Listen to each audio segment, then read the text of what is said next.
Hey there, Reverend Sully, Eric O'Sullivan, ordained on the internet. The caveat, as always, please do not burn your hands holding on to my hot takes. If you do, well, that's on you then, pal. I am ordained on the internet the 31st of March, 1998. And it's an internet ordination, and I take it, only kind of seriously because I didn't go to theology college, and I'm an amateur theologian, and I've read a lot, and I am the result of my seeking. I felt, you can't just show up at a seminary because it's going to be a good career. I'm not sure that's how it works anymore in the late 20th and early 21st century. Sláinte. I hope you're having a good day. This is time for the Sunday sermon, and I'm going to turn this water into Guinness. That's a joke, everyone.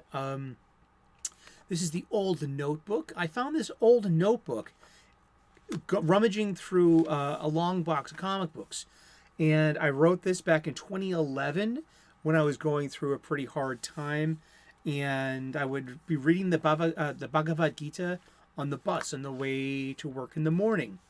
And I would write down a passage that I wrote that day into a little notebook, blue biro usually.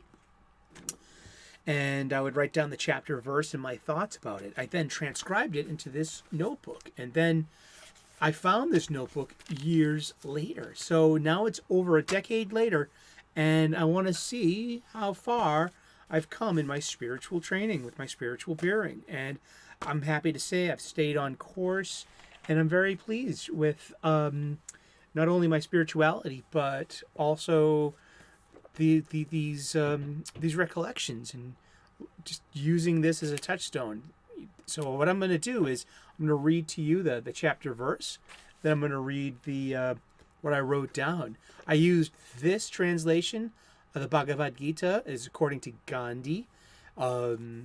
And let's get to it. I'm going to read a couple of verses, and we'll talk about it. And I hope you're having a great day. This is from August 18th of 2011. I wrote this.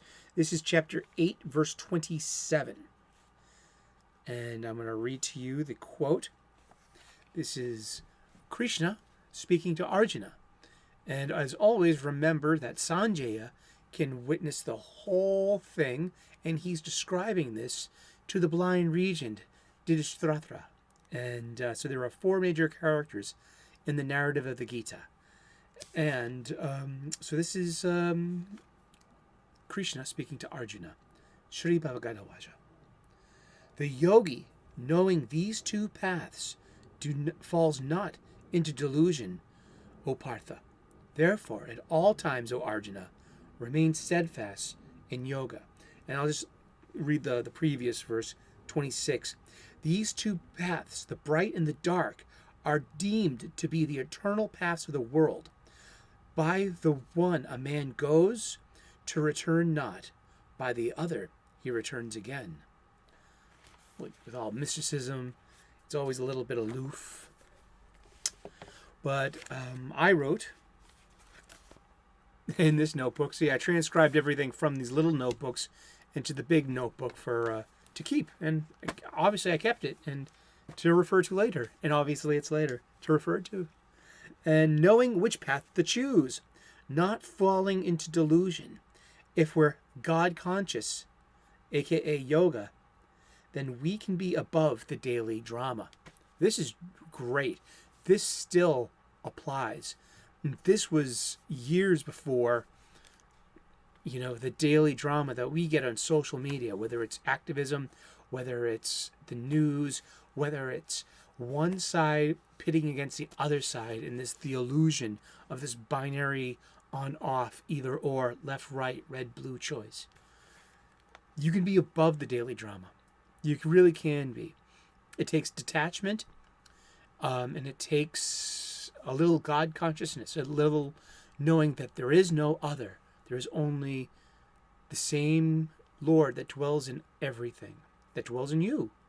And here we are in God consciousness.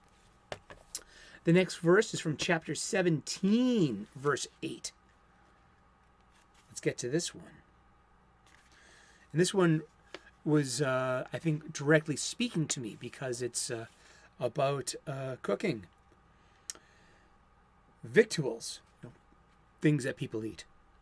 And this is Krishna speaking to Arjuna. Shri Bhagavad Gita.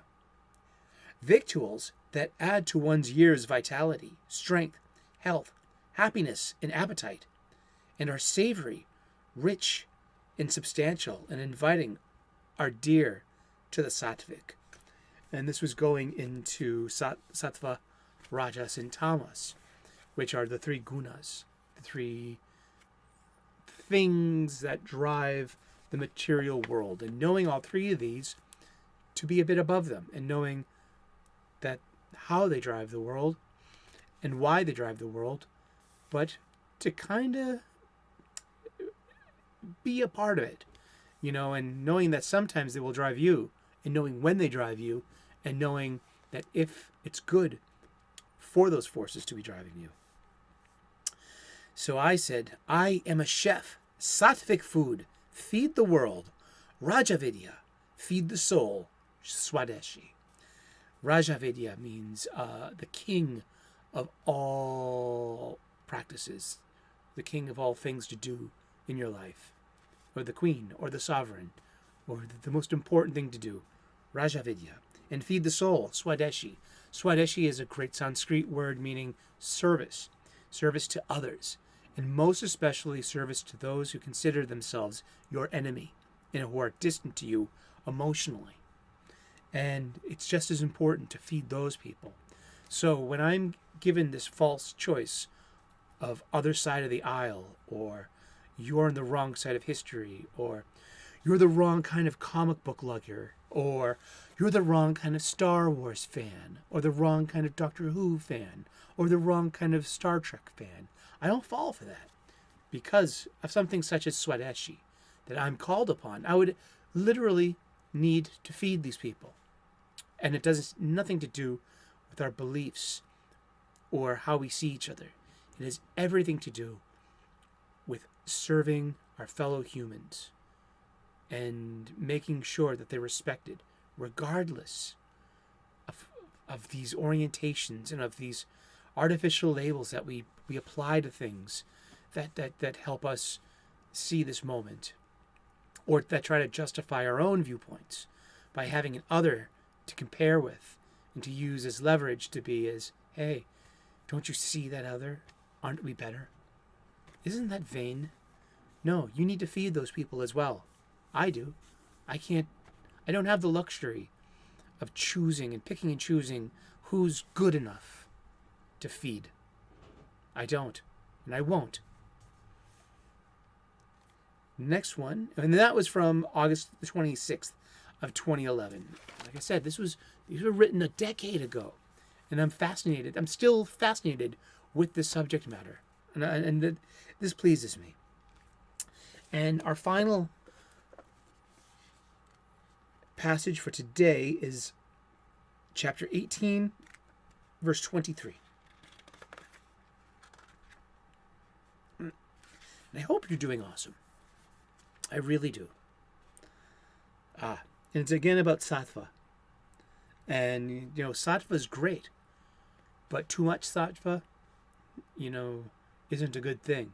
Because you have rajas and tamas also in play. Rajas being rage, and tamas being inertia and sloth. Sattva may be good energy, but it's not all the energy. And you cannot rely totally on being good. You need to be above the play of good and evil and even inertia and sloth. The mystic Sufi poet Jalal Rumi said, out there is a field. Beyond right and wrong, there's a field. I will meet you there. I take solace in those very kind and wise words. But let's read this passage. Verse 23.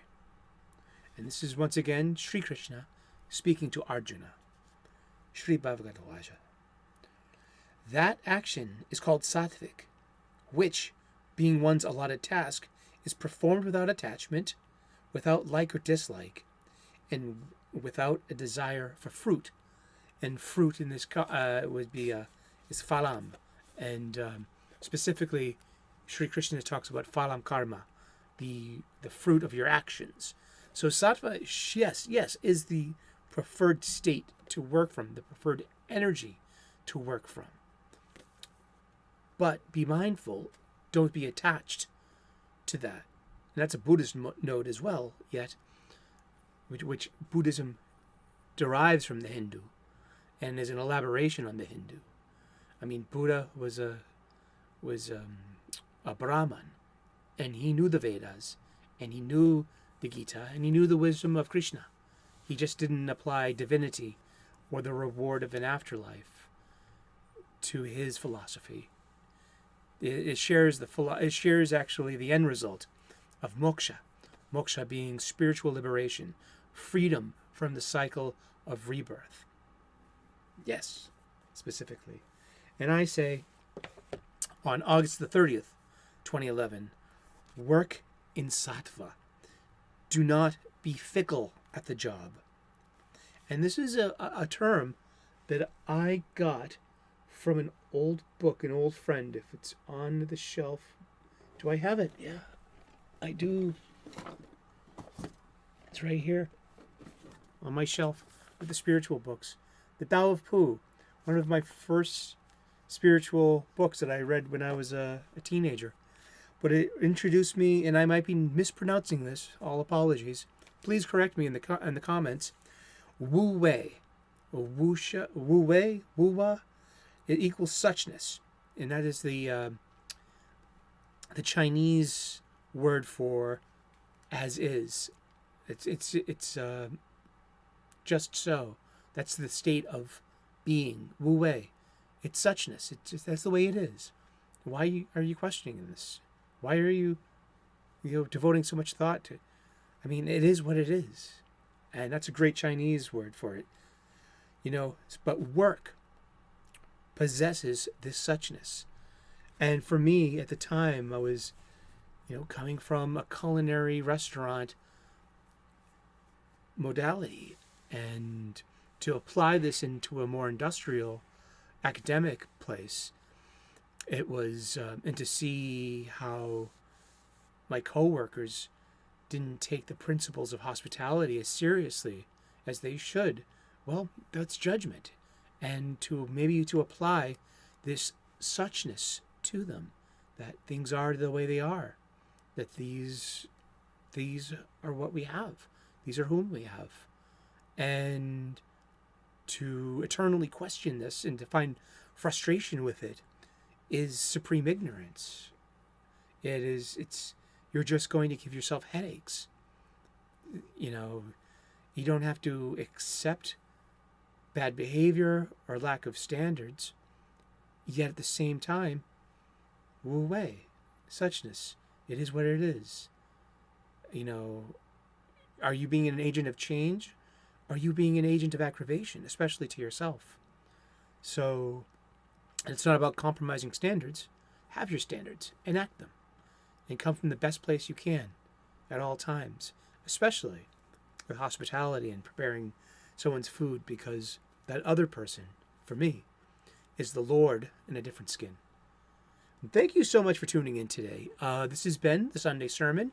This has been the Old Notebook, Season 2, Part 3, where we are going over the Bhagavad Gita according to Gandhi and according to my old notes. I'm getting a kick out of this, and I thank you for coming along with me on this journey and for tuning in. Like and subscribe. I do daily content. I try to do spiritual content every day, especially a gratitude list, where I found out that this gratitude list can help me in my daily existence. The day can still gang up on me. It usually does. I suffer from the chronic lonelies, the chronic mopies, and the chronic angries. And the gratitude list that I do every morning, it can help me break the day, break the momentum of that day, break the momentum of that bad energy. It can give me a space where I can breathe and I can come to a better place. I can continue to be in a bad mood. That's my choice. But to give myself an out, it's a wonderful thing, and I hopefully can share that with you. I also make cooking videos. I'm a professional chef, as I've said a few times. So I'm also called the Sultan of Soup, and I'm honored to be given such a nickname. And I talk about comic books every day too, because I believe in escapism as a balance to activism, and escapism being necessary to not worry about the world's problems just for a few moments.